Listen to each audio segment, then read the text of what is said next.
mientras ponen el nombre para el sorteo los rezagados que quedan, no pongáis 2 veces el nombre, que el sorteo tiene que ser limpio.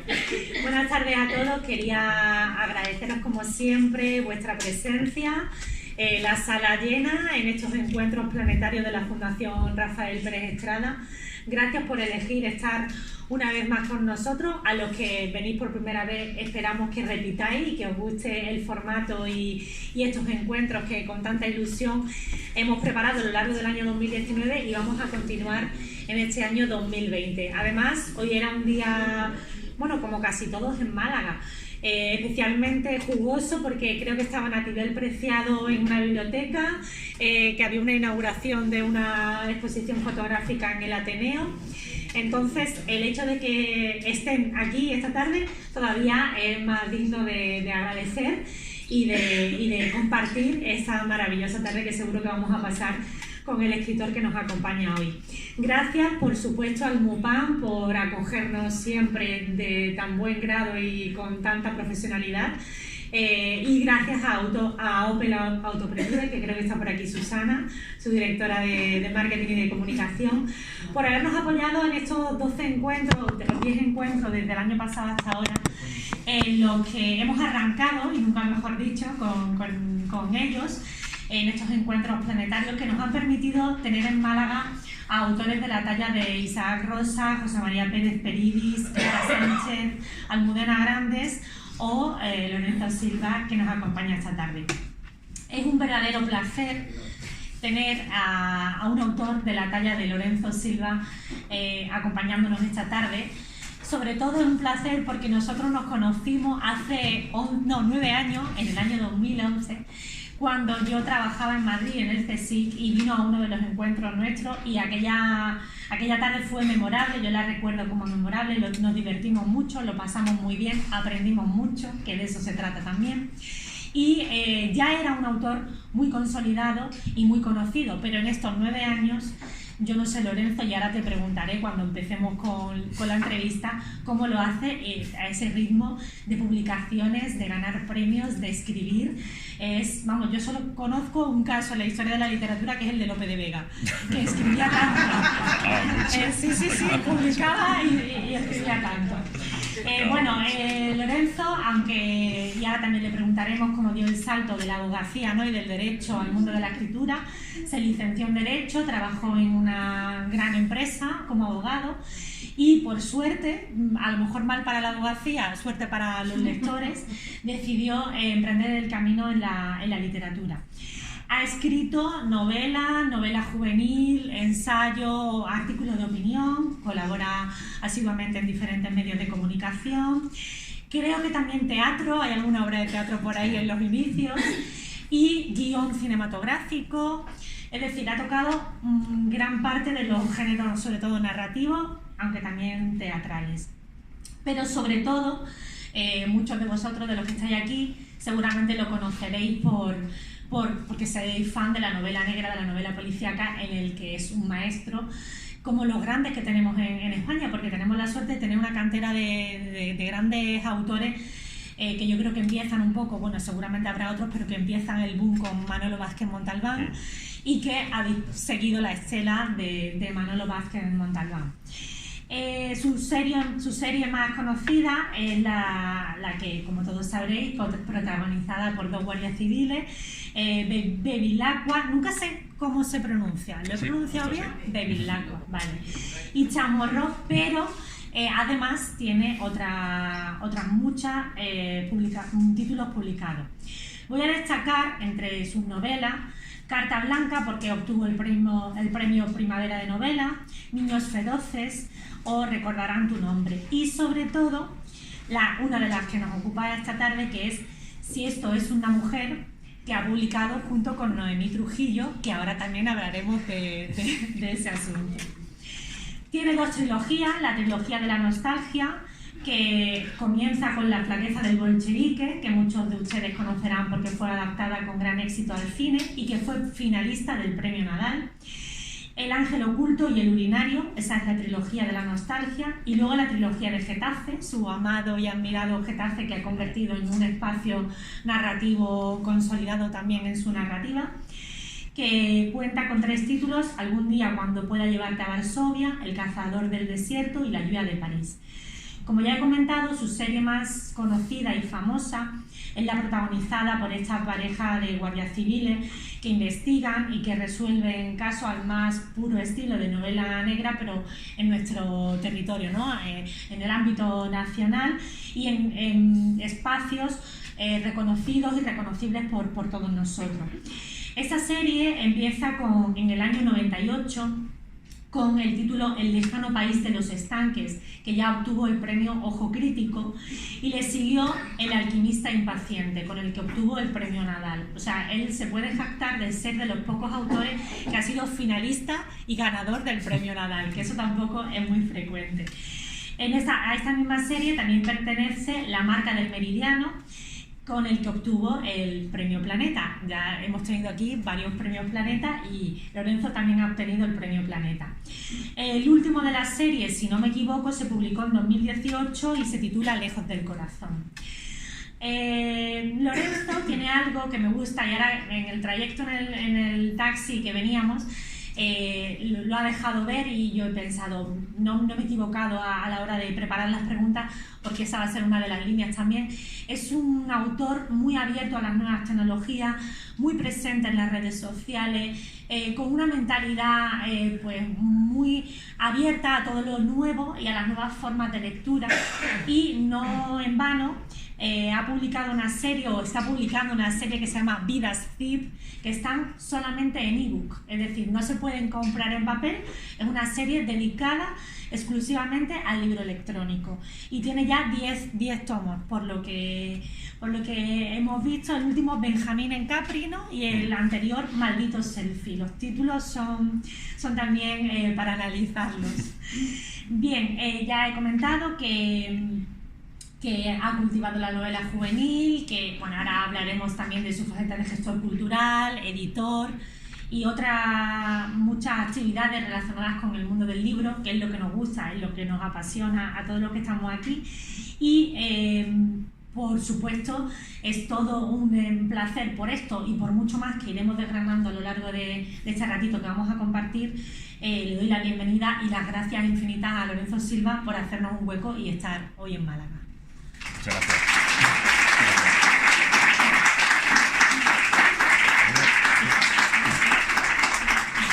Bueno, pues buenas tardes. Muchas gracias a todos los presentes por estar aquí. Gracias, Ana, por la presentación, a la Fundación por la invitación y por organizar este ciclo, al museo que nos acoge y a la ciudad que es la ciudad de mi familia paterna y que, como también le venía yo diciendo en el taxi a Ana, da gusto para alguien que lleva medio siglo viniendo aquí ver cómo Málaga ha despegado como capital cultural, ¿no? Un potencial que siempre ha tenido ahí, pero que de alguna forma estaba dormido, ¿no? Estaba como el arpa de Becker, ¿no? Esperando que alguien llegara y la tocara, ¿no? Bueno, pues afortunadamente hay mucha gente tocando el arpa y tocándola muy bien, y la verdad es que es un verdadero placer poder estar en este tipo de ocasiones y en todas las demás que se organizan en Málaga, desde la feria hasta las otras muchas actividades que se hacen en la térmica, en la Diputación, en muchos otros sitios, y donde he tenido la ocasión de participar. Yo, bueno, también quiero agradecerte la oportunidad de tener un encuentro con lectores y una conversación sobre el trabajo que ya empieza a ser el trabajo, en cierto modo, de una vida, ¿no? Yo casi ahora, cuando hablo de mi trabajo, pienso poco en el último libro que he escrito, pienso poco en incluso lo que estoy haciendo, y empiezo a tener la sensación de que realmente no escribo tanto como Lope de Vega, pero estoy intentando levantar desde hace muchos años, además, y me doy cuenta ahora, ¿no? Un edificio del que forman parte todas esas piezas. Y bueno, pues no sé, estoy intentando averiguar el sentido de ese edificio y que al final el edificio tenga un sentido. No será un sentido enormemente trascendente ni cambiará la historia de la humanidad, pero espero que sea mínimamente decente y que se meta ahí un ratito pues esté a gusto, ¿no? A fin de cuentas es de lo que se trata en la literatura. Es curioso porque yo como lectora tengo esa sensación de que estás construyendo, y de hecho hay una de las preguntas que tengo para hacerte, que estás construyendo eso, una obra con una coherencia más allá de los títulos independientes. Creo que hay detrás toda una obra dedicada, ¿no?, a la literatura, que sí que está trazando, por lo menos a lectoras como yo, me llega, ¿no? Creo que hay una serie de técnicas o de recursos que hacen que se vea claramente que estás construyendo algo mucho más allá que los títulos independientes, que son muchos. ¿Cuántos títulos en total? Yo he contado como 70 títulos entre... Sí, deben ser 70 publicados ahora mismo, hay algunos más inéditos, pero bueno, 70 publicados. Sí. Bueno, ¿y cómo fue ese salto de estar de abogado en una multinacional a decir, me dedico a la escritura? A ver, realmente lo he comentado más de una vez, pero es así, la dinámica fue al revés. Yo escribo literatura desde los 13 años y además desde que yo me senté delante de un papel y las historias que yo me montaba en la cabeza desde que aprendí a hablar, por lo que cuenta mi familia, desde los 2 años, esas historias que me montaba en la cabeza y con las que le daba la lata o la monserga a toda la gente que tenía a mi alrededor, pues cuando descubrí que existía una manera de convertirlas en un artefacto que quedaba ahí y que además adquiría una forma que le permitía viajar en el tiempo, viajar en el espacio, viajar incluso fuera de tu círculo, ¿no? En ese momento, con 13 años, no. En ese momento eso solo era algo potencial, pero ese potencial estaba ahí, ¿no? Aunque solo fuera viajar al que yo era 7 meses después, cuando de repente me encontraba ese cuaderno y lo releía, ¿no? Todas las historias que yo había escrito, montado antes en mi cabeza, pues se quedaban ahí, ¿no? Cuando en el aire, ¿no? A mis amigos a los que se las contaba mientras estábamos jugando los descampados de Madrid, a mis padres o a mis abuelos a los que les daba la lata con mis rollos, y eso se perdía o se quedaba en su memoria, ¿no?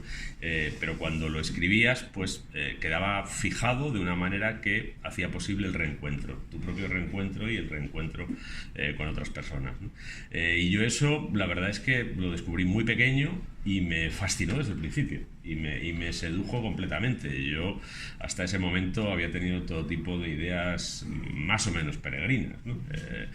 Yo recuerdo, por ejemplo, yo vivía en una colonia de militares de aviación, pues durante algún tiempo quise ser piloto, era casi obligatorio. Si no querías ser piloto durante un tiempo allí es que era raro y te llevaban al psicólogo, ¿no? Porque había que querer ser piloto, ¿no? Pero de repente cuando yo descubrí la escritura dije, si es que yo ya no quiero hacer nada más que esto, es que a mí todo lo demás me interesa todo, pero me interesa mucho menos.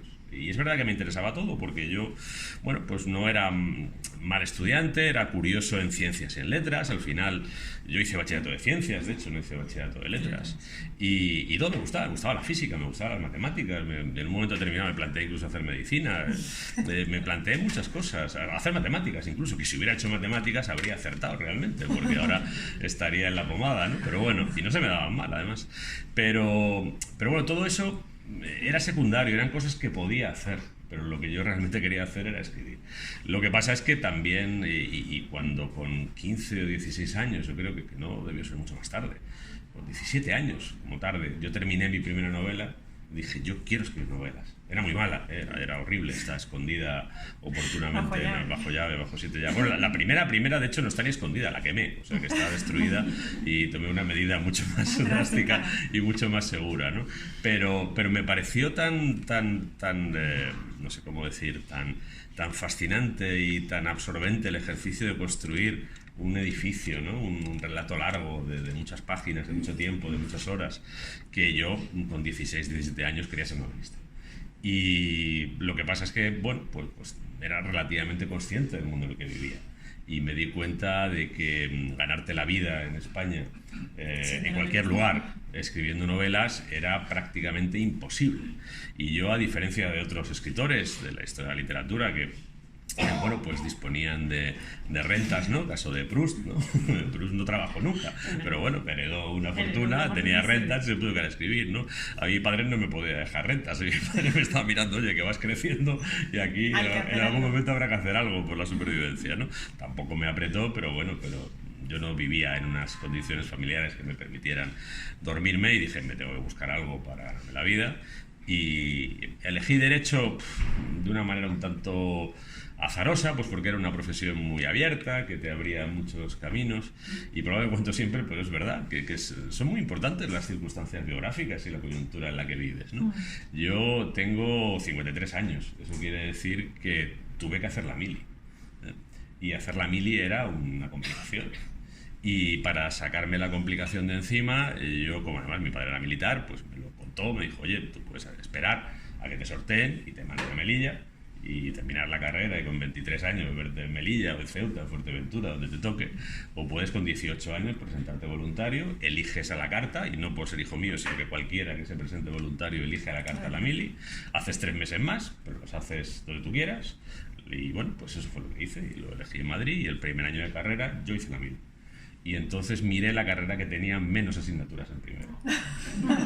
Claro, porque tenía que hacer la mili. De todas las dudas que tenía al final, yo podía haber hecho medicina, tal, y dije, bueno, pero es que Derecho solo tiene 4 en primero, pues esto, en las guardias me lo estudio y ya está. Y por eso estudio Derecho, si te digo la verdad. Luego, bueno, la profesión me ha interesado mucho, me ha aportado mucho, mucho no, muchísimo, muchísimo, porque además he podido ejercer la abogacía, cosa que incluso es un privilegio entre los licenciados en Derecho. La he podido ejercer en grandes despachos de Madrid, de los principales despachos de España. La he podido ejercer en una gran empresa del IBEX, que es donde ves quizá más problemáticas, y lo he podido ejercer por el mundo además, es decir, he podido viajar como abogado no solo por España, sino por América, por Asia, porque acabé trabajando en una multinacional, ¿no? Y todo eso te da mucho material muy valioso como escritor, pero yo nunca dejé de escribir. Yo me ganaba la vida con lo que podía, y en un momento con la abogacía, pero yo todas las noches, todas las mañanas, todos los fines de semana, todas las vacaciones, estaba escribiendo novelas, que era realmente mi actividad personal. Yo pensé que eso sería como una doble vida clandestina, paralela, que llevaría siempre, que sería mi oficio, pero solo ante mí mismo. Y el otro pues sería mi oficio ante los demás, porque los demás a veces hay que representar un papel, ¿no? Pues el papel que tenía que representar en la sociedad en la que vivía para que me pagaran y poder pagar yo las facturas era ser abogado, ¿no? Pero yo me sentía escritor, pero digo, bueno, si no me reconoce nadie más, me reconoceré yo y seguiré. Y estaba resignado a que fuera así. Realmente el accidente que lo cambió todo fue el premio Nadal.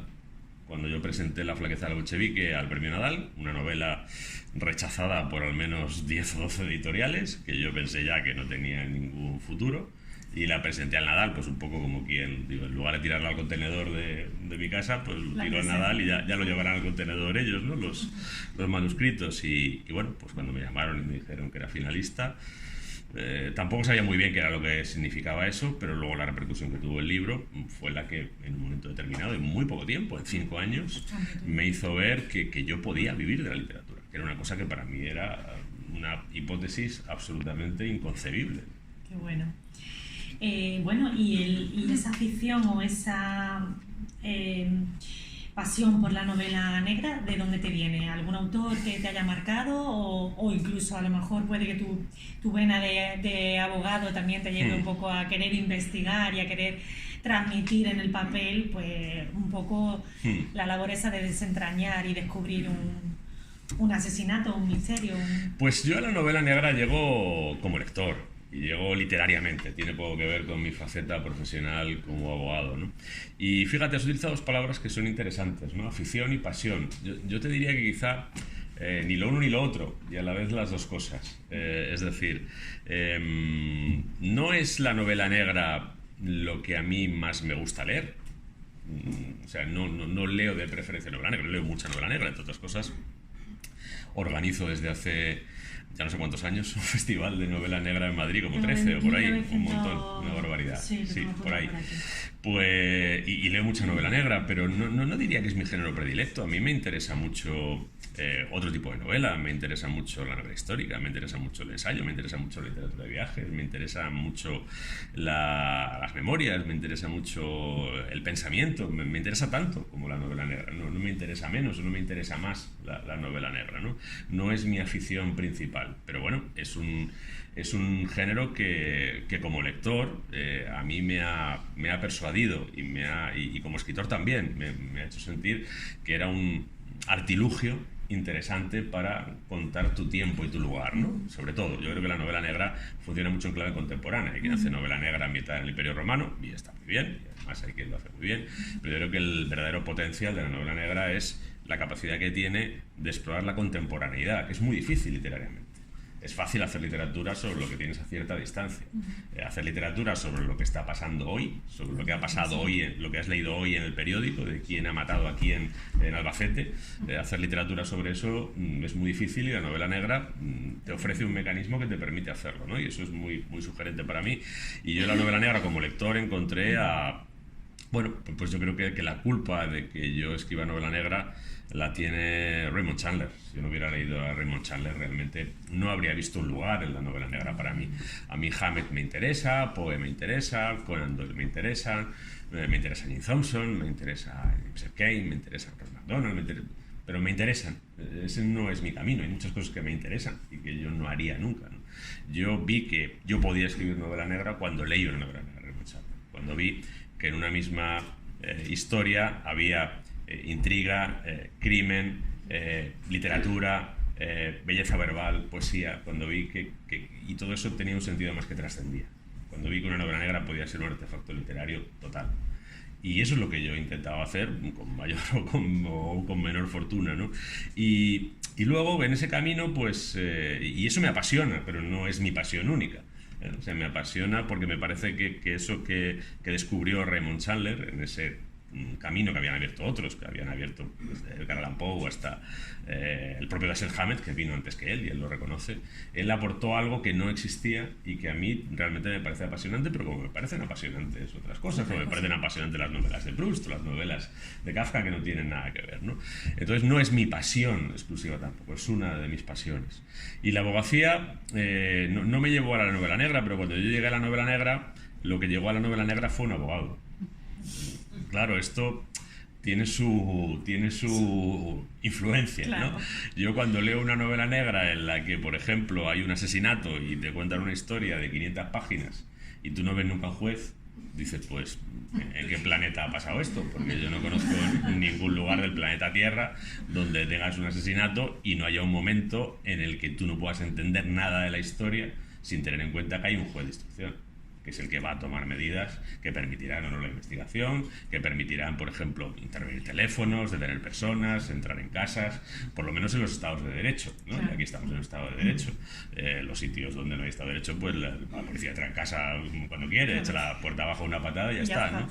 Y entonces, claro, a mí me resulta muy difícil contar la historia de un asesinato, la investigación de un asesinato, sin tener permanentemente en la cabeza toda la dimensión jurídica que tiene eso, porque al final hay una ley que regula todo eso. El policía no puede hacer lo que quiera. El policía tiene muchísimas restricciones, que además no son gratuitas ni son caprichosas. Tienen que ver con las libertades y los derechos fundamentales de las personas en un Estado de Derecho. Y a mí lo que me interesa es contar eso. Porque contar cómo un tipo que no se somete a ninguna regla intenta averiguar una cosa escondida, pues tiene interés, pero tiene mucho más interés cómo hace eso alguien que tiene que someterse a un montón de reglas, que tiene muchos límites y que no puede hacer lo que quiera. A mí eso me interesa, a lo mejor no a todo el mundo le interesa, pero a mí me interesa. Además, en tus novelas se ve muy bien, o sea, trabaja muy bien el tema de la jerarquía. Gente que no tengamos ni idea de cómo va la jerarquía en el mundo de la policía o en el mundo de la Guardia Civil, incluso entre la policía y la Guardia Civil, ¿no? Que se ve muy bien en tu último libro. Lo trazan muy bien y está muy bien marcado. Yo creo que eso es el bagaje también que te ha aportado esas vivencias que has comentado al inicio. Otra de las preguntas que tenía era, ¿por qué una pareja de guardias civiles al frente de una novela? Es bastante poco común y además creo que te han hecho, te han dado la orden de mérito, ¿no? de la Guardia Civil. Sí. Están, supongo que muy agradecidos de haberlos convertido, ¿no? en protagonistas de toda una serie tan conocida, con un premio Nadal y con un premio Planeta. ¿Cómo fue la idea de colocar en el centro de esa trama o de esa serie de novela policíaca o novela negra a una pareja de guardias civiles? Pues mira, fue distinto el comienzo de lo que es ahora, ¿eh? Estamos hablando de hace 25 años. Parece mentira, pero estamos hablando de hace exactamente 25 años. Hace exactamente 25 años yo trabajaba como abogado, me ganaba la vida como abogado, no había publicado ninguna novela, no tenía ninguna visibilidad como escritor, tenía escritas media docena de novelas.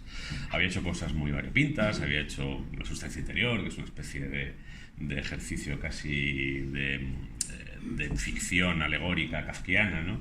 Había escrito esa trilogía que, por cierto, yo nunca titulé como trilogía de la nostalgia, pero Wikipedia la tituló como trilogía de la nostalgia y ya me parece que estoy condenado a que sea la trilogía de la nostalgia. No, yo en el prólogo a una de las novelas, si no recuerdo mal, en el prólogo a una de las novelas, o a la edición posterior de una de las novelas, dije que las tres formaban una especie de trilogía un poco laxa, que hablaba de las nostalgias y las pérdidas de las personas que en el mundo contemporáneo pues habían tomado caminos que al final, con la promesa del éxito profesional, personal y demás, les habían llevado a sacrificar sus propias ilusiones personales, ¿no? Bueno, eso era lo que decía, si no recuerdo mal, esa nota iconal, pero alguien en la Wikipedia dijo, mira, trilogía de la nostalgia y tracatrá. Bueno, pues ya está, pues así se llamará para siempre, a despecho de mí. Lo que es muy interesante, porque te hace ver que al final el papel que tiene el escritor en su propia obra es bastante secundario. Sí. Es decir, solo lo pones en marcha y a partir de ahí la gente hace con él lo que quiere, con ese patrimonio, ¿no?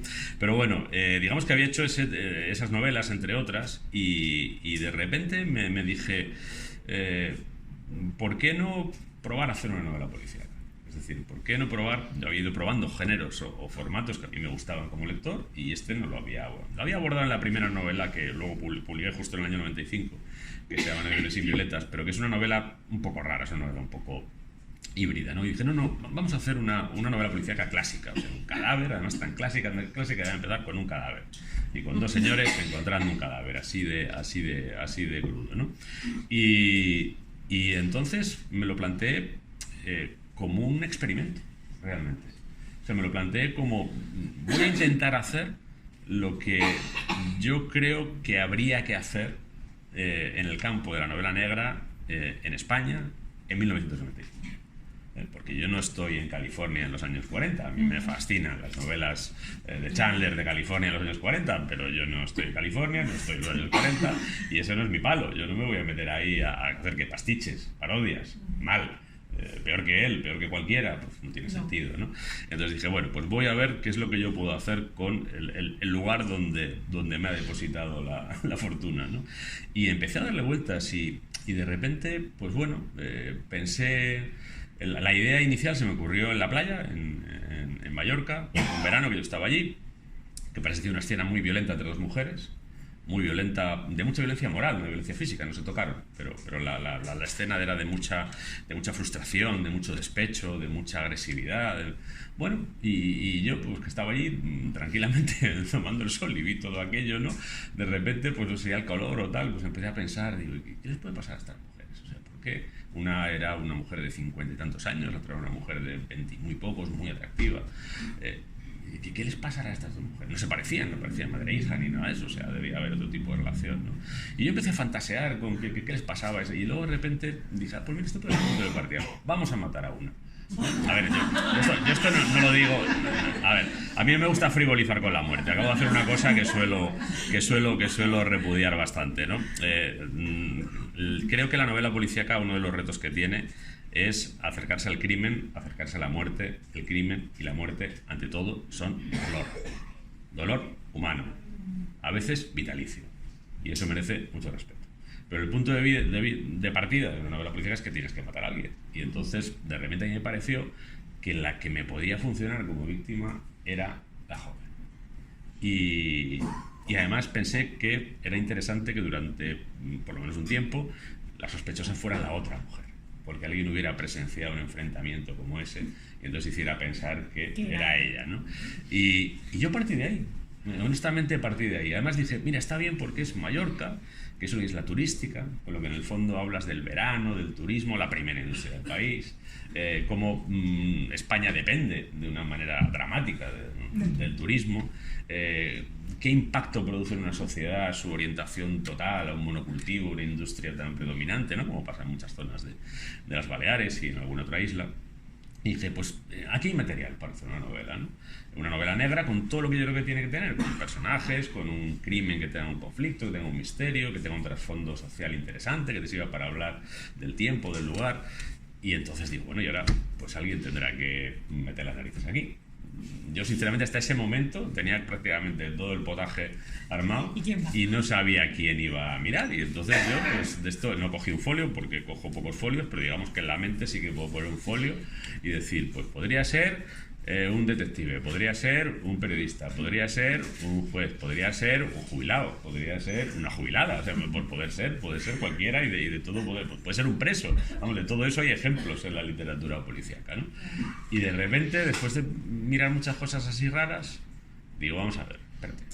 Si aparece un cadáver colgado del techo en un chalet de una cala de Mallorca, ¿qué es lo siguiente que pasa? Pues que alguien marca el 062 y ahí se plantan dos picoletos de uniforme a ver qué ha pasado.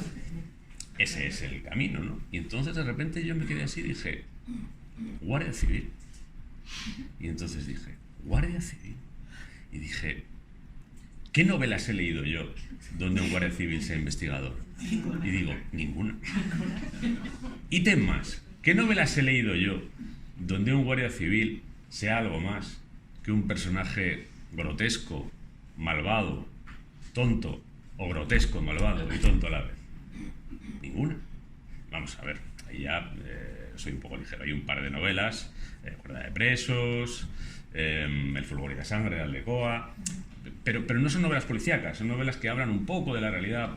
Guarda de Presos, de un trabajo muy duro, los guardias civiles, muy duro antes, ahora también lo es, pero antes lo era más, porque era a pie, que es la conducción de presos, de un sitio a otro. Y El fulgor y la sangre también es una novela muy dura, pero los protagonistas no son los guardias, son las mujeres de los guardias, que están esperando a que vengan sus maridos y saben que uno de ellos ha muerto, ¿no? Entonces, bueno, esto está virgen. A esto nadie le ha metido mano. Me parece increíble. O sea, yo digo, vamos a ver, si la Guardia Civil tiene 150 años y lleva 150 años investigando crímenes en España, porque lleva 150 años. La gente cree que la Guardia Civil ha empezado a investigar ahora con la UCO y Diana Kemp, pero la Guardia Civil, por ejemplo, resolvió el asesinato de Eduardo Dato. Eso hace algunos años, ¿no? Bueno, pues digo, joder, la Guardia Civil. ¿Y esto por qué no lo ha hecho nadie? Y entonces empecé a darme razones de por qué no lo había hecho nadie, y todas esas razones se convertían para mí en razones para hacerlo, ¿no? En razones para decir, pues, primero, esto está virgen. Segundo, tengo la sensación de que la gente tiene miedo. La gente tiene miedo, de que la gente hay algo que le encoge la mano antes de escribir sobre esto. Luego son poco conocidos. El trabajo policial que hacen no es tan visible. Yo lo conocía como abogado, ¿no? Y claro, realmente poca gente los ha visto. O sea, poca gente. En el año 95 yo ya había visto mujeres guardias civiles, porque ya había mujeres guardias civiles. Y las había visto además como abogado, las había visto en casos que me habían pasado a mí por delante, o en cosas en las que yo no he estado implicado profesionalmente, pero que sí rozaron alguna vez a la empresa para la que yo trabajaba, ¿no? Por ejemplo, en aquellos años había un Comando Madrid activo. Y ese Comando Madrid activo, entre otras cosas, el Servicio de Información de la Guardia Civil lo intentaba rastrear, comprobando los consumos eléctricos en los pisos que tenían sospechas que podían ser pisos francos, ¿no? Yo entonces trabajaba en una empresa eléctrica, y a donde yo trabajaba alguna vez vinieron un par de guardias civiles de paisano, un chico y una chica jóvenes, buscando los consumos eléctricos de un piso, ¿no? Claro, yo veía unos personajes que nadie sabía que existían y que existían, y lo que es maravilloso para un escritor. Claro. Maravilloso. Y dije, bueno, ¿qué tengo que perder? Absolutamente nada. Vamos a hacer el experimento. Fue una novela experimental, sabiendo que además lo más probable es que nadie la leyera y que nadie la quisiera leer. Y cuando la mandé, cuando la terminé, que la terminé en el 95, la mandé a 10 o 12 editoriales, igual que La Flaqueza del Bolchevique, que la había escrito pocos meses antes, y pasó exactamente lo mismo. Todas me las devolvieron. Ninguna quiso la novela. Y solo conseguí hablar con un editor, que era vecino de un compañero de mi trabajo. Este hombre además, bueno, pues sabía que yo escribía, era buen lector, le gustaba, y me decía, ¿tú no has probado a mandarla? Y sí, se le han mandado a sitios y tal, pero no la quieren en ningún lado, o sea, no quieren mirarlas en ningún lado. ¿Y dónde las han mandado? Tal. Dice, bueno, no voy a decir el nombre. Podría decir, no pasa nada. Pero, sí, pero si mi vecino es el director editorial de esa editorial. Y digo, así, bueno, pues oye, pregúntale. Y el hombre fue encantador, la verdad, y habló con sus editores y le dijo a mi amigo, mira, oye, dile que la hemos leído, que me ha dicho mi gente que está bien escrita, que la novela es interesante, pero que la novela policíaca en España no funciona. Y la novela policíaca con autores españoles funciona todavía menos y con creemos que con guardias civiles no va a funcionar jamás.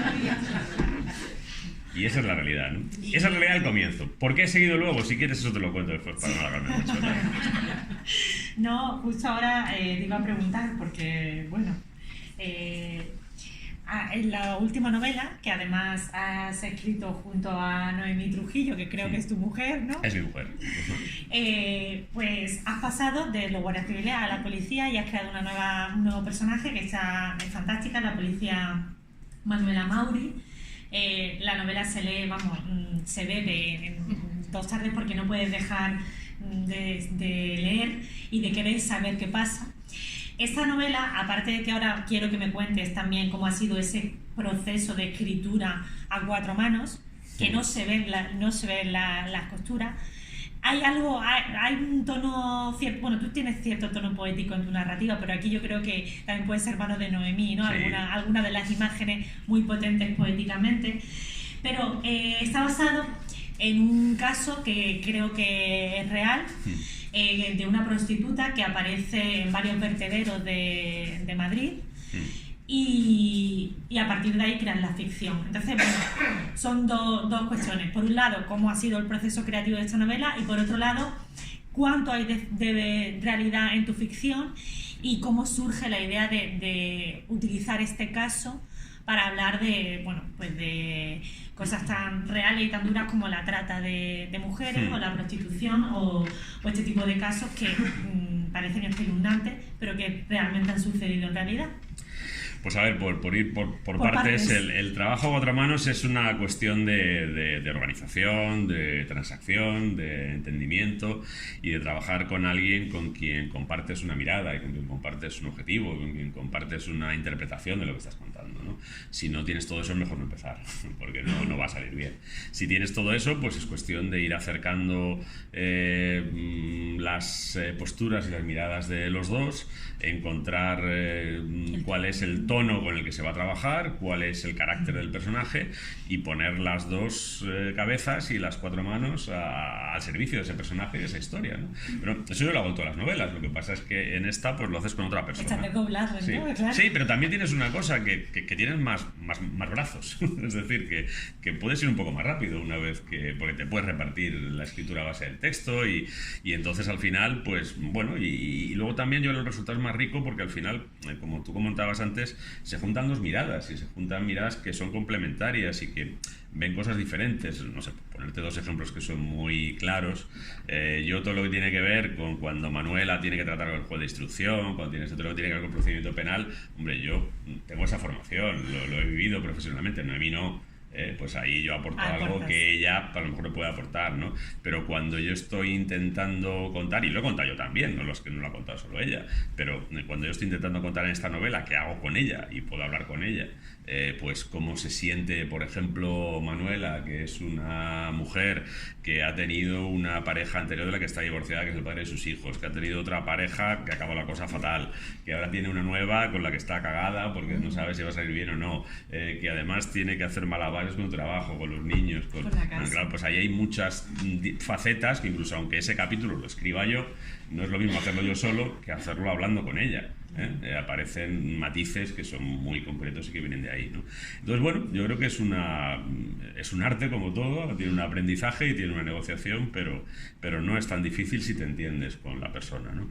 En cuanto a las historias, yo contaba un poco cómo llega la Guardia Civil y lo que no había contado y me sirve y lo enlazo para esta novela es porque seguí, es decir, porque ese experimento podría haber quedado en nada. De hecho, quedó en nada durante 3 años. La novela no se publicó hasta el año 98 y en esos 3 años pues yo tenía guardado el manuscrito pensando que era algo que no tenía futuro. A mí no me parecía mal, pero cuando tanta gente te dice, profesional y además amable, que te has equivocado, pues me habré equivocado porque es así, ¿no? Y sin embargo, cuando en el año 98 una editora me preguntó qué libros tenía en el cajón, me preguntó si tenía algún libro en el cajón y le dije, hombre, alguno tengo, te vas a enterar, ¿no? Y le puse una pila de libros en la mesa. Y de repente me dijo, oye, me gustan todos y los vamos a publicar todos, pero el que es una bomba es el de los guardias. Claro, yo lo primero que pensé era que se había tomado algo y lo segundo era que le iban a despedir, porque a los editores los despiden con mucha facilidad. Si te salen mal 3 o 4 libros ya empiezas a oler a pólvora, ¿no? Y digo, esta pobre la voy a meter yo en un lío, ¿no? Luego es curioso porque nos hicimos amigos, claro, y hace poco hablábamos y me decía, te tengo que decir que en esa reunión editorial en la que se decidió publicar tu novela, todos estaban en contra mía. Y se publicó porque dije, bueno, me tenéis que dejar hacer alguna apuesta al año, me tenéis que dejar equivocarme alguna vez al año y dejarme equivocarme con esto. Y la novela funcionó tan bien, y funcionó tan bien por las claves de realidad que tenía, y por cómo esas claves de realidad funcionaban para hacer literatura, que dije, aquí está la manera de hacer esto. Y es cuando yo empecé a trabajar más, y yo conocía la Guardia Civil, pues desde fuera, o profesionalmente, si quieres un poco más que un ciudadano de la calle, pero yo no soy hijo de Guardia Civil, ni tengo nada que ver con el cuerpo, ¿no? Entonces empecé a profundizar en conocerlos y me di cuenta que había personajes muy interesantes entre los guardias civiles y también entre los policías. Que los policías y los guardias civiles, los que tratan con el crimen, los que tratan con los comportamientos humanos en el límite, tienen un conocimiento de la condición humana y de la sociedad que es distinto al de los demás. No voy a decir superior, no voy a decir mejor, no voy a decir más completo, pero es distinto.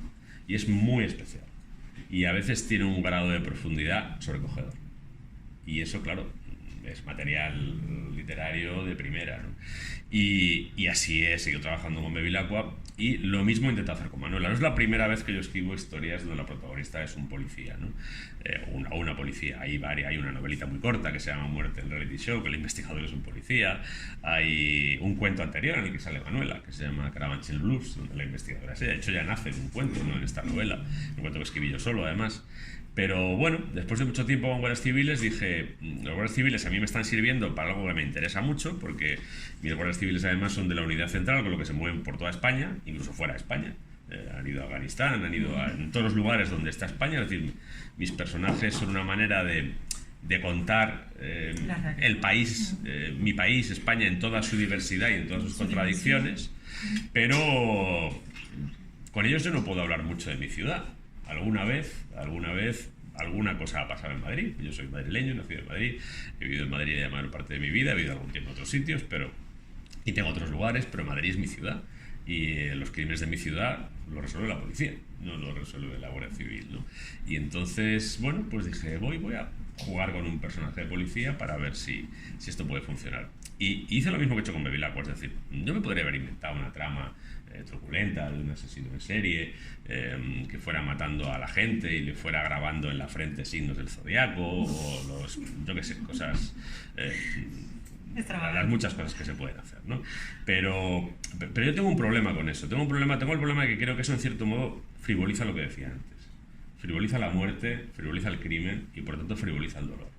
Y creo que uno no debe escribir sobre el crimen y sobre la muerte sin tener en cuenta el dolor. No digo para producirle dolor al lector, pero sí sabiendo que esa es una realidad que comporta dolor. Comporta el dolor de la víctima muchas veces en el momento del crimen, comporta el dolor de sus hijos, de sus padres, de sus parejas, comporta el dolor que el crimen expresa, el dolor social que se vehicula a través del crimen, comporta muchas veces el dolor del criminal, aunque al criminal casi nadie le tenga ninguna compasión, y creo que hay que hablar de eso, y que hay tanto material de eso de verdad, que en el fondo es frívolo buscarse material imaginario para impactar al lector, ¿no? o para empatarle con algo truculento o tremebundo, ¿no? Y bueno, pues lo que cuenta esta novela lamentablemente sucedió de una manera muy similar a como lo cuenta la novela, no igual, es una ficción, intenta contar eso, pero lo más atroz que puede haber de la historia, que es que un hombre de repente se encuentra con una mujer muerta en su casa, a la que ha recogido como prostituta, y que en lugar de avisar a la policía o o al 112 para que manden una ambulancia a ver si se la puede reanimar o algo, pues lo que hace fríamente es guardarla en el cuarto de baño, después busca unos cuchillos, la descuartiza, la mete en bolsas de basura y la arroja a varios contenedores, como si fuera un desperdicio y no los restos de un ser humano. Pues eso, que es lo más atroz que sucede en la novela, no me lo he inventado ni me lo podría haber inventado. Eso sucedió en Madrid, en Boadilla del Monte, en el año 2003. Y el autor no era un psicópata Aníbal Lecter, no era un loco ucraniano, yugoslavo, colombiano, tal, estas cosas que siempre aparecen de topicazos, sino pues un español de clase media, acomodada, treintañeros, antecedentes, empresa propia, buen chico, buen estudiante, familia integrada, vida resuelta, dueño de su piso. ¿Y sucede? Y sucedió. Pues os animamos a que leáis la novela porque Lorenzo no la ha resumido, pero todo lo que lo que hay, el armazón que hay alrededor de él y sobre todo lo que tú has dicho, ¿no? La profundidad psicológica de los personajes. Y hay otra cosa, aparte del crimen, sí permíteme solo un momentito, porque te lo has preguntado y no te lo he respondido y sí quería decirlo, y además aquí tengo que representar un poco a Noemí también. Esto al final es un crimen en el que hay una violencia extrema sobre una mujer. Y lo que hemos hecho en la novela, y además tampoco es una situación imaginaria, en los grupos de homicidios de Madrid hay varias inspectoras y de hecho algunas las hemos conocido para escribir este libro, ¿no? Pues quienes investigan este acto de violencia y desprecio extremo hacia una mujer son mujeres a las que la historia les remueve de una manera muy particular, ¿no? Y en este caso la aportación de Noemí también ha sido fundamental, pero les remueve no solo respecto del crimen sino de lo que hay detrás, es decir, vivir en un país donde hay no cientos, no miles, no decenas de miles, probablemente cientos de miles de mujeres sometidas a explotación sexual.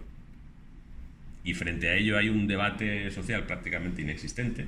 Hay una especie de reyerta ahora en el seno del feminismo. Hay una parte del feminismo que es abolicionista y otra parte que es, no sé muy bien, pretende legalizar para proteger a la mujer trabajadora sexual y tal. Bueno, bien. Pero fuera de ahí el debate prácticamente no está. Esta mañana estaba la nueva ministra en la tele. La he visto antes de venir para acá y le preguntaban sobre esto y decía, bueno, yo soy abolicionista y tal, pero esto es muy complicado y tal, y lo que hay que hacer es trabajar la trata. Y vamos a ver, ya tenemos una ministra que está recién nombrada, que además es de un partido rompedor y semi-revolucionario y demás, y lo primero que oyes decir es que con esto cuidado. Oye, cuidado. Estamos hablando de miles de mujeres esclavizadas todos los días y violadas 10 veces todos los días. Y yo a veces me pregunto, ¿en qué país vivo? ¿En qué país vivo? Que se rasgan las vestiduras porque a una mujer la violen una vez, lo que es normal, y convive tranquilamente porque a muchas mujeres la violen 10 veces al día, por 15 euros. Sí, es un tema y muy bien tratado en la novela que bueno, a mí me sorprendió el hecho de que estuviera basado en un hecho real, ¿no? Bueno, y todo lo que contamos de la prostitución, la colonia Marconi, lo que pasa en Almería, lo que pasa en el País Vasco, las jerarquías que hay también dentro de todo eso es verdad, las mafias. Es decir, no nos hemos inventado nada. Bueno, como el tiempo, como siempre, va apremiando, yo tengo un montón de preguntas más, pero ya que habéis venido hasta aquí y tenemos a Lorenzo Silva aquí a tiro de piedra, ¿no? Como se suele decir, abrimos un turno de palabras por si alguien quiere hacer alguna pregunta o alguna reflexión a Lorenzo Silva. Si no, sigo yo preguntando. Por aquí. A mí me gustaría hacer una pregunta desde la admiración a Lorenzo Silva, el escritor, y a la persona, porque yo también soy abogado circunstancial, sí. No por las asignaturas, y por eso le digo que la pregunta se la hago con toda la admiración.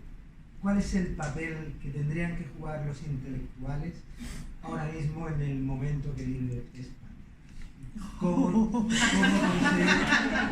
Esa pregunta es complicada. Ahí está. Sí, pero... ¿Cómo conseguir que la opinión de los intelectuales, voy a decir 25 nombres de personas como usted, que tienen admiración de ciertos tipos de personas, cómo conseguir que esa opinión tuviera alguna trascendencia? Algo más que las cosas que se dicen. La verdad, la pregunta en sí tiene miga, pero por intentar responderla también tiene mucha miga, ¿no? Intentar responderla desde incluso la imputación de ser un intelectual, cosa que a lo mejor podría discutir mucha gente, ¿no? Incluido yo mismo, ¿no? Pero es más complicado todavía, ¿no? Yo por poner 3 o 4 ideas que no sean inútiles al respecto, ¿no? Yo naturalmente he pensado mucho sobre esto, incluso te puedo decir sobre una circunstancia concreta. Yo no voy por ahí diciendo estas cosas, ¿no? Pero tampoco tiene mucho sentido que lo oculte. A mí alguna vez me han invitado a asumir responsabilidades públicas. ¿no? Incluso una vez la asumí en mi ciudad durante 3 meses. Nada más. Bueno, también lo puedo explicar. Yo no soy funcionario. Yo no tengo rentas, como decía antes. Yo vivo de mi trabajo día a día. Soy un autónomo a la intemperie. Tengo 4 hijos. 2 de ellos todavía menores de edad y los 2 menores de edad no emancipados. Yo no puedo hacer tonterías, ¿eh? Y yo, si dejo de pedalear, mi bicicleta se cae. Si dejo de pedalear durante 8 años y luego intento volver, pues puedo estar comprometiendo el bienestar de mi familia. Y eso, pues, bueno, pues lo puedo hacer hasta cierto punto, ¿no? Entonces yo ahí lo que le propuse a quien me ofreció dirigir la cultura de mi ciudad fue 3 meses de prueba para ver si yo podía asumir esa responsabilidad y mantener mi actividad, por lo menos en un mínimo que tuviera sentido y que permitiera hacer frente a las necesidades de mi familia, porque tampoco los sueldos públicos te permiten hacer frente a las necesidades de una familia numerosa en España ahora mismo con facilidad, y me di cuenta de que no era útil. Me di cuenta de que el 80% de mi tiempo se iba en gestiones burocráticas, políticas, funcionariales, conflictos de todo tipo que a mí me eran completamente ajenos, y dedicaba muy poquito a la gestión cultural. Entonces lo que les propuse es, oye, yo afortunadamente me gano la vida, de hecho estar aquí me está impidiendo ganarme la vida con lo que me gano la vida, yo me salgo tranquilamente, no necesito cobrar este sueldo público, si lo pagáis a otra persona, y lo que yo puedo hacer de valor añadido, que es aportar a la ciudad 2 o 3 proyectos culturales de cierto impacto, lo hago desde fuera y sin que me paguéis. Y así hice Getafe Negro, de ahí viene que yo hiciera Getafe Negro, ¿no? Y lo hago mucho más cómodo porque aporto a mi ciudad algo que ha proyectado el nombre de Getafe por España y por el mundo. No cobro prácticamente por ello, con lo que nadie tendrá ni, vamos, es perfectamente público lo que cobro. Cobro 4.000 euros, después de lo que se lleva la señora Montero, pues 1.800 euros por un año de trabajo, que a alguien eso le parece mucho, pues ya está. Pero al final, quiero decir que mi conclusión fue que yo era más útil no estando ahí. Respecto de una de las cuestiones, es decir, no estando engalanado en la máquina y sometido a todas las inercias, a todas las tensiones, a todas las presiones y a todas las pérdidas de tiempo, y que podía aportar más a mi ciudad desde fuera y renunciando a cualquier sueldo público o cualquier posición pública, ¿no? Y a partir de ahí, luego me pregunta, bueno, ¿pero qué puedo hacer, ¿no? Aparte de generar algún proyecto de vez en cuando como este que he generado, ¿no? Pues yo creo que el papel de un intelectual puede ser útil en la medida en que participe de varios rasgos, pero sobre todo de 2, me parecen los principales. El primero es la independencia. A mí también me han pedido muchas veces que pida el voto. Yo tengo mis ideas, y no oculto a nadie que soy una persona que se siente de izquierdas, signifique eso lo que signifique. Yo sigo creyendo en la derecha y la izquierda, sigo creyendo. Están muy desdibujadas las dos y demás, pero bueno, signifique eso lo que signifique ahora, que no es lo mismo que hace muchos años. Yo tengo claro en qué lado tengo el corazón y dónde tengo más o menos otras ideas, ¿no? Pero yo también he descubierto que es mejor ser independiente. A mí me viene mejor ser independiente para cuando los míos hagan una barra basada, poderlo decir sin ningún problema, sin ningún compromiso, sin ninguna servidumbre, sin ninguna hipoteca.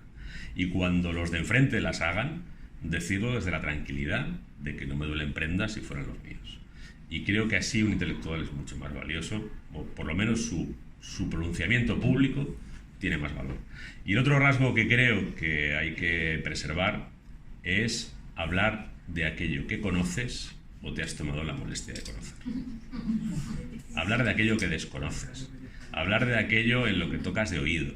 Hablar de aquello que te ha pasado de refilón es una temeridad para un intelectual, para un administrador de fincas y para cualquiera. El problema que tiene el intelectual respecto al administrador de fincas es que su voz se oye. Y cuando dice un disparate, el disparate expande sus efectos devastadores más allá de lo que es el salón de su casa, que es donde se debería quedar. De todas maneras, Lorenzo mantiene una colaboración semanal, ¿no?, en El Mundo, ¿no? Sí.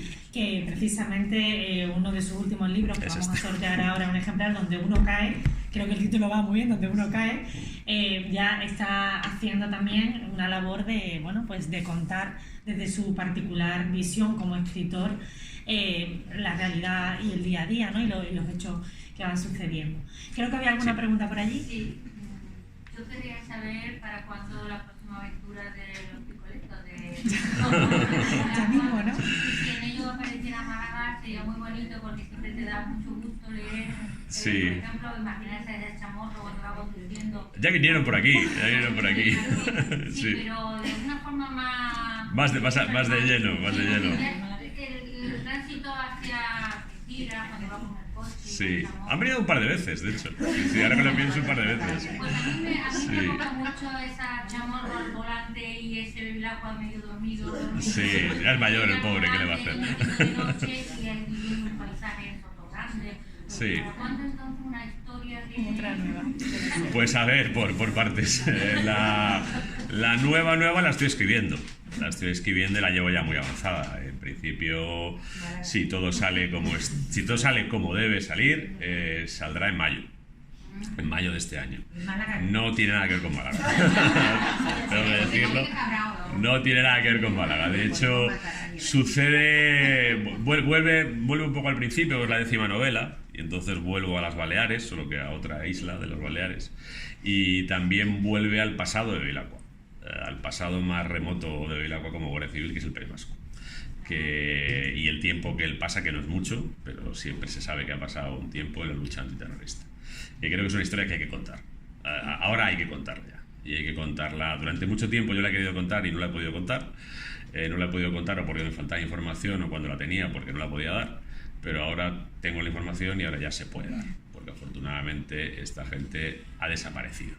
No ha desaparecido lo que es su aparato ideológico, pero todas las ideas, por desagradables que nos resulten, son legítimas en una democracia pluralista. Lo que no es legítimo es intentar persuadir a tu vecino volándole con su coche delante de su hijo. Eso es lo que no es legítimo y eso es lo que afortunadamente ya no puede pasar porque ni tienen bombas, ni tienen pistolas, ni tienen a nadie dispuesto a empuñarlas porque ya saben que los que lo han hecho se han pasado 25 años en prisión y nadie quiere pasarse 25 años en prisión. Alguno además tuvo la mala idea de matar en Francia y lo que tiene es cadena perpetua.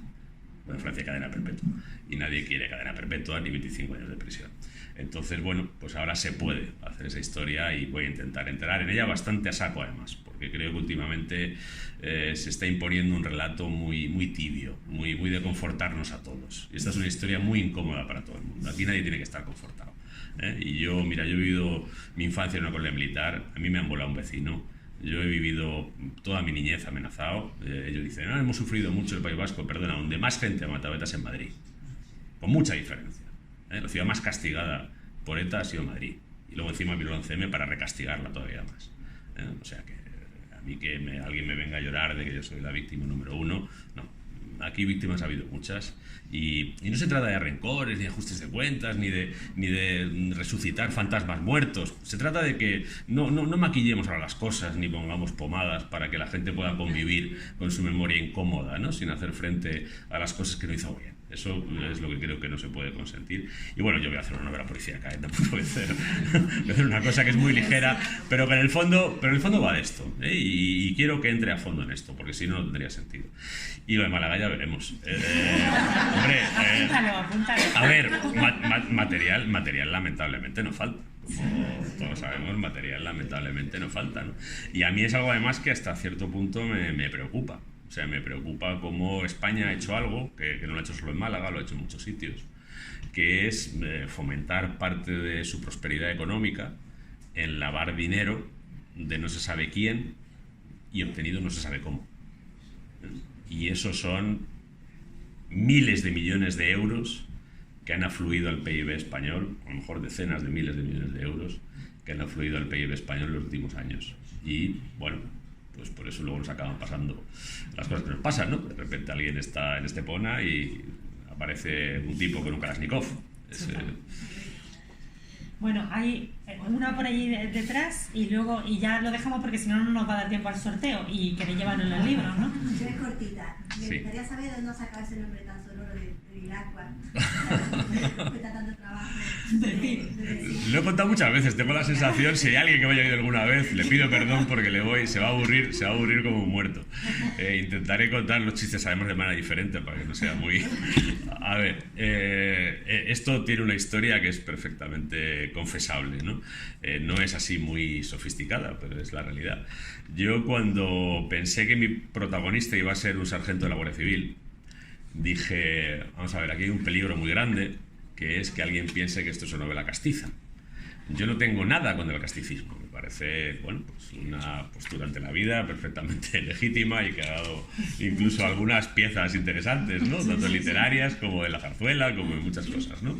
No lo voy a desdeñar ni mucho menos, pero nuevamente no es mi palo. Yo no soy un escritor castizo, ni quiero ser un escritor castizo.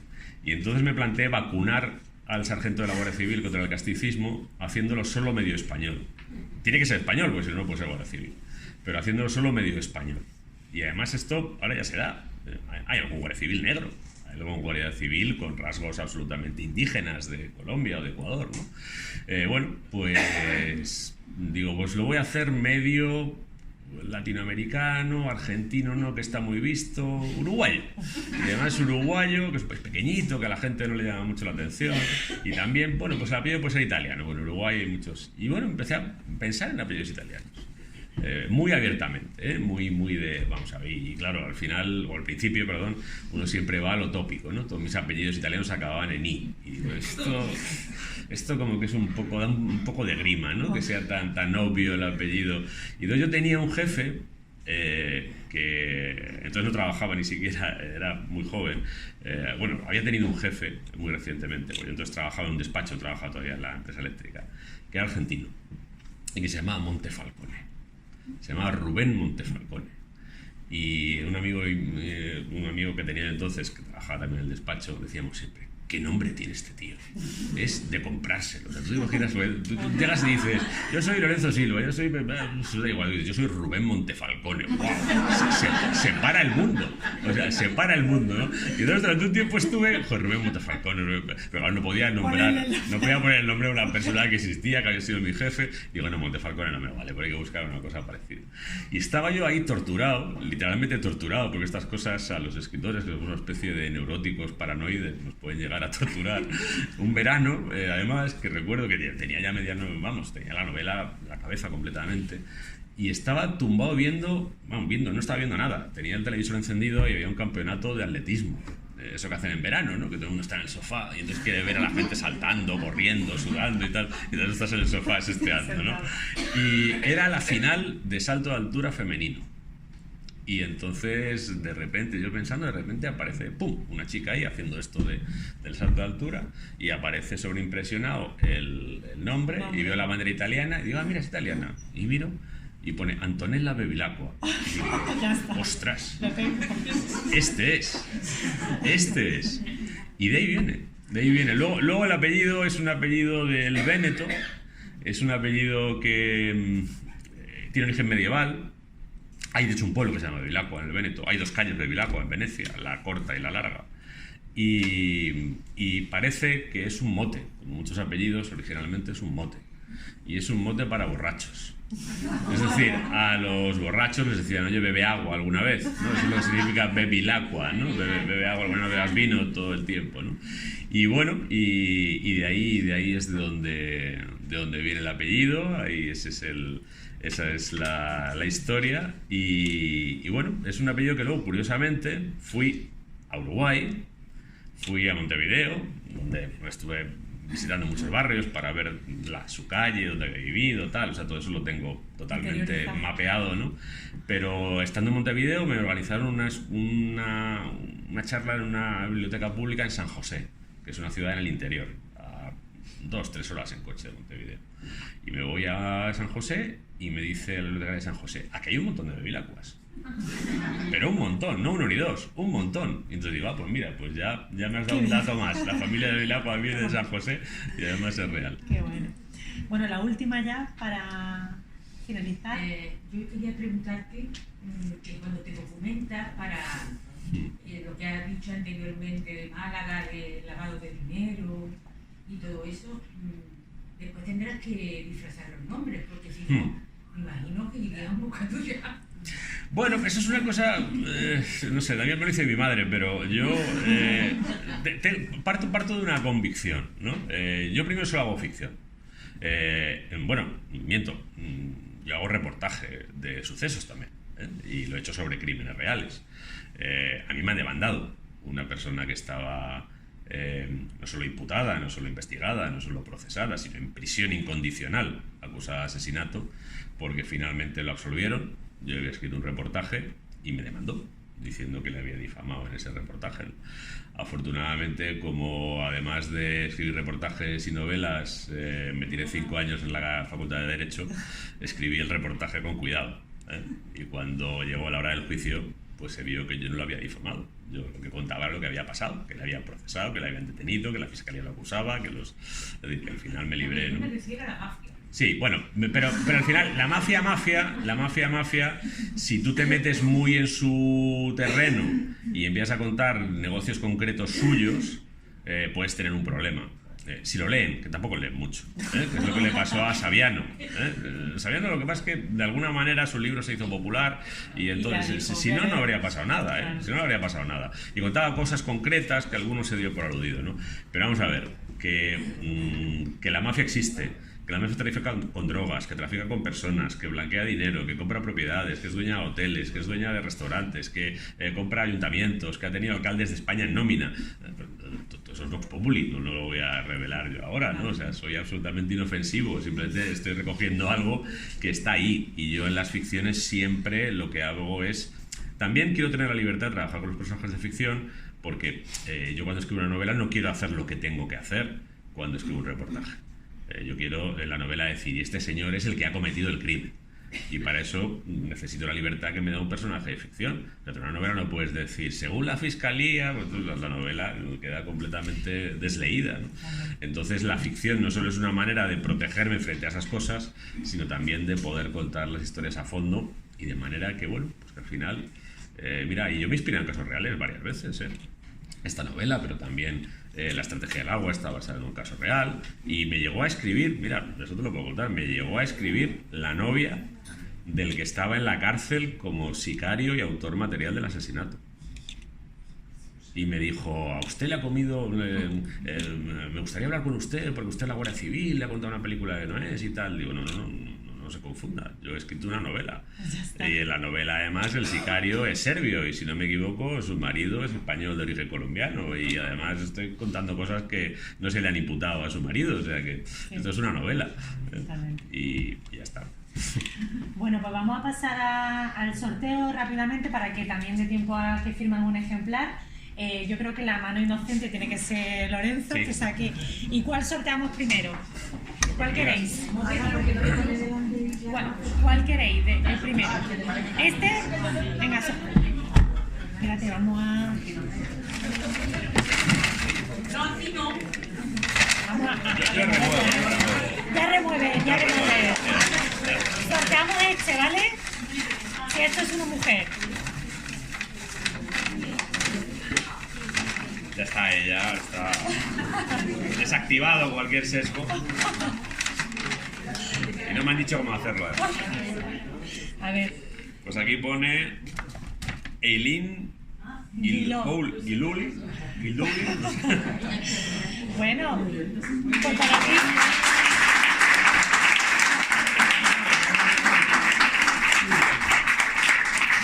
Ahora nos hacemos una foto con ella y con el que gane la siguiente. Vamos a... El libro gordo de Petete El es... libro gordo ahora. Tiene 1000 páginas, pido perdón, pero se puede leer poco a poco. Son cuentos de 2 páginas. Se puede ir leyendo. A ver. Pues aquí pone Mariana Martín Suárez.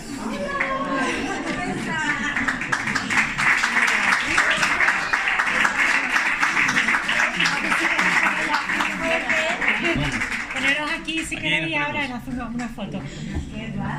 Bueno, para ir concluyendo, nada, muchísimas gracias a todos por vuestra presencia, gracias a Lorenzo por estar aquí esta tarde. Y nada, espero poder... Bueno, vamos a esperar a que se hagan la foto y... ¿Ya está? Gracias.